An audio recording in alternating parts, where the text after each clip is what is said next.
Did it work?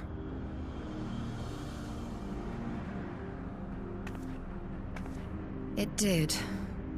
Ether may flow freely to the burn once more.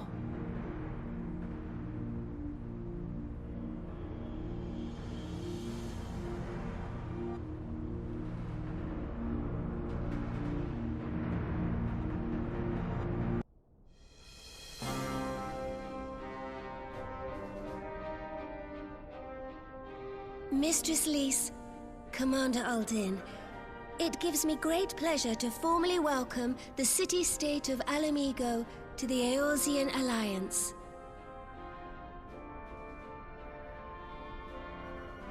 The pleasure is ours, Your Grace. I know I speak for all Ala Mhigans when I say that we are glad of this chance to stand with our comrades of the Alliance. And we, for our part, are glad indeed to be able to welcome friends both old and new.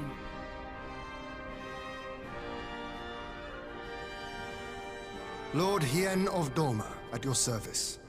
Pray, accept my heartfelt thanks for your generous invitation. Nay, 'tis we who must thank you for journeying so far. And 'twould be remiss of me not to acknowledge the part the Scions of the Seventh Dawn have played in bringing all of us together. In times of great unrest, you and yours have been our constant companions, without whom we would not be here. With apologies to Lord Hien and Mistress Alisaie, it occurs to me that we have not gathered in this way since that fateful day in Ul'dah. The day I lost my arm and my freedom. As I lay in my cell, never did I dream that I would one day be given the chance to represent my homeland at this council. I would not even be alive had you not plucked me from the jaws of death. You, Yugiri, and Alphinaud. Would that the lad could be with us.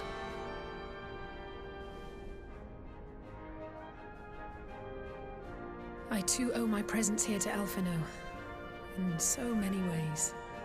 Until such time as he returns, I mean to carry on his good work as best I can.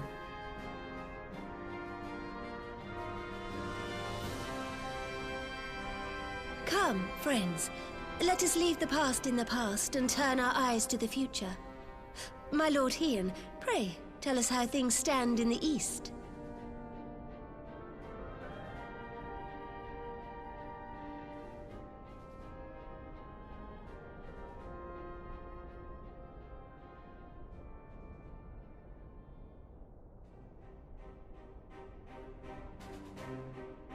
Having heard the rumors of dissent in Garlemald, I dared to dream of a peaceable solution. The Empire will not so easily change its ways. If the Garleans have a mind to take back Doma and Ala Mhigo, we'll be hard-pressed to stop them, even with the might of 6 nations. But while we lack the strength to fight the tide, a course may yet present itself, if we read the winds aright. The winds suggest but one course to me. One which leads from the sea unto the river and thence to the source of all our woes.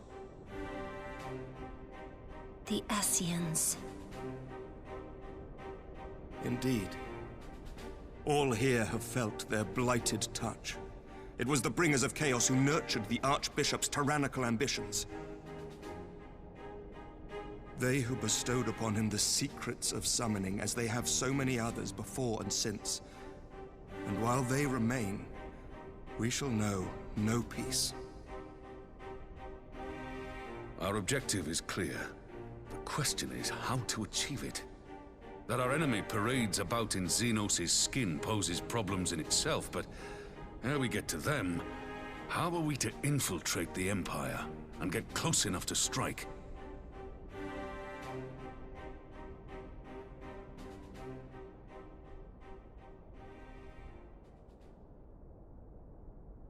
While I see the wisdom in targeting the Ascians, an assassination attempt on Garlean soil would do little to aid our cause, even were it to succeed. It's time we used our enemy's preferred tactic. Subterfuge.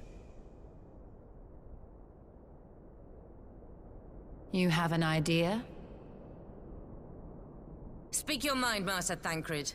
None here know the enemy better than the Scions, and you mayhap best of all. Whatever it is you propose, we will give it fair hearing. On that you have my word. Very well, Admiral. My proposal is thus. We dispatch the shinobi to Imperial territory. There, they sow the rumor that the Crown Prince perished in the battle for Alamigo, and that the man parading around is in fact a corpse inhabited by a servant of darkness.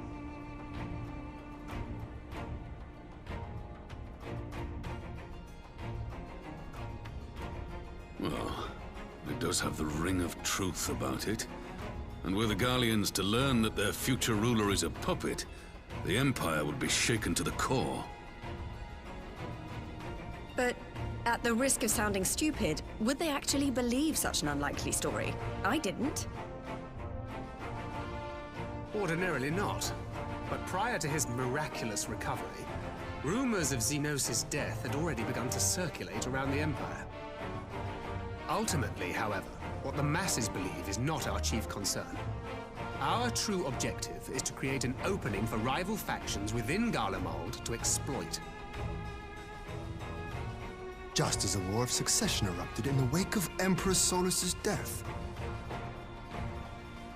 A war which raged until but recently, plunging the Imperial House into disarray as nephew and uncle grappled for the throne.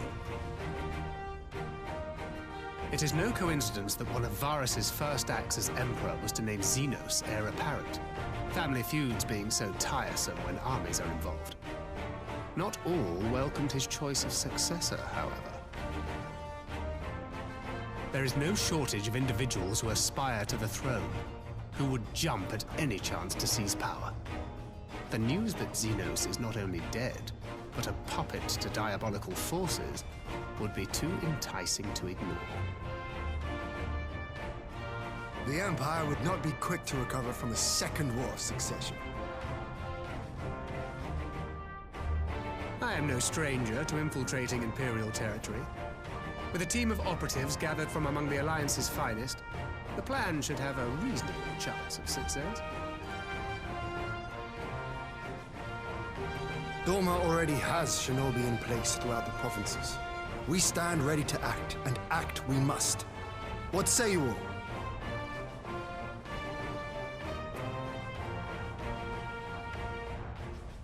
I'm for Master Thancred's proposal. We shine a light upon the Ascian and test the Empire's unity. 'Twas his plot that scuttled Doma's negotiations, was it not? Why then, if we can eliminate him, there may yet be a chance for peace.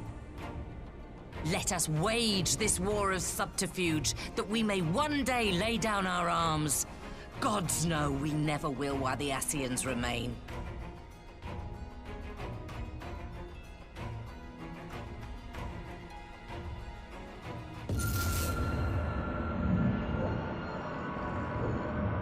That way. Sorrow.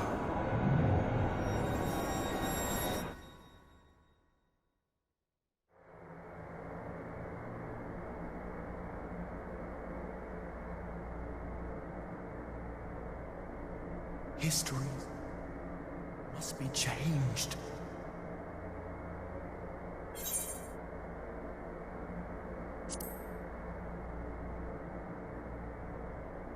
Ahead looms a calamity. Ahead looms light, expunging all form and life. Twin dooms only you can forestall. Only you. What's the matter?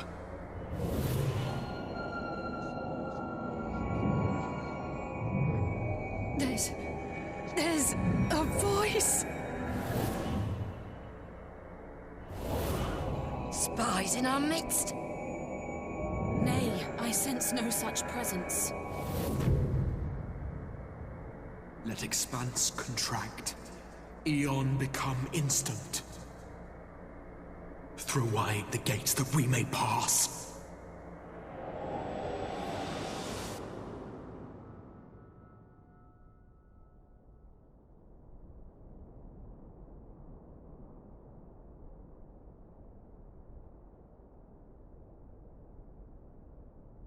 Is it over? Master Thancred!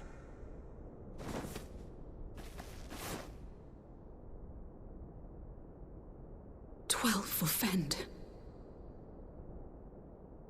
Bear him to a private chamber. Have every healer make ready. Swiftly!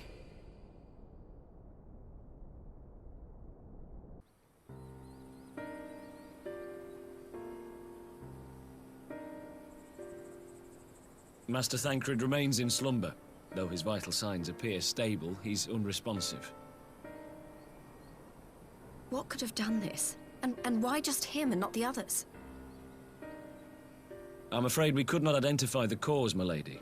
Our examinations revealed no wounds, nor the presence of any poisonous substances. Gods, that only makes it worse. You're to let us know the moment there's any change, all right?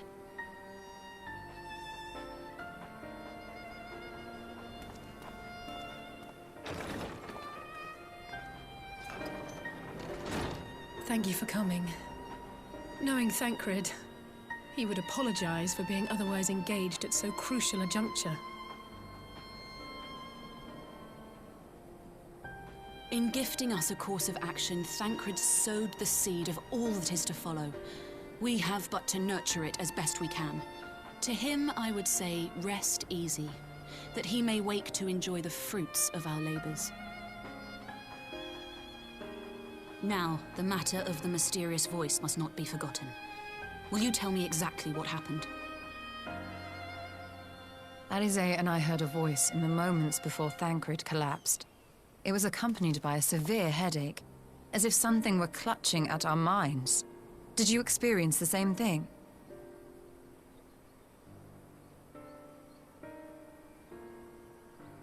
So, in between the voice and the pain, you felt as if you were somewhere else entirely?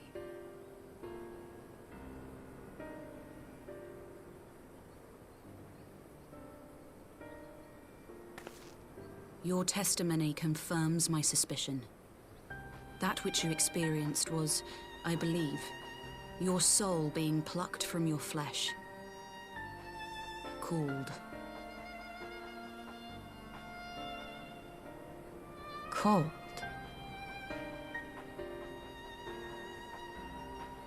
I myself examined Thancred. Reach out as I may, I could not sense in him the spark of life that is his soul.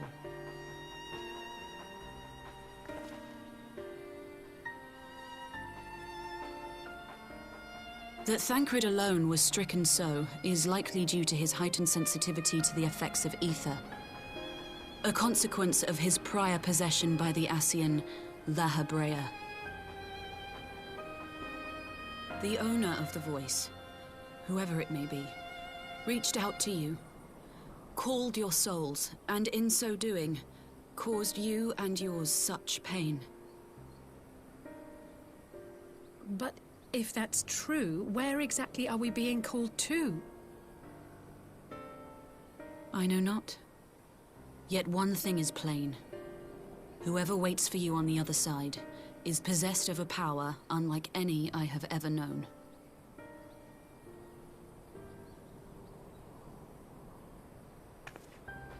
Forgive us, Lys, but may we leave Thancred in your care for a time? As if you had to ask. I may not be a scion anymore, but I'm no less a friend. Don't worry. I'll see to it that Thancred's well looked after. Just focus on solving this mystery, all right? Thank you, Lys. As the Elder Seedseer says, 'tis no ordinary individual we are dealing with. Nor can we discount the possibility of Ascian involvement. Whoever or whatever is behind this, the sooner we find out, the better.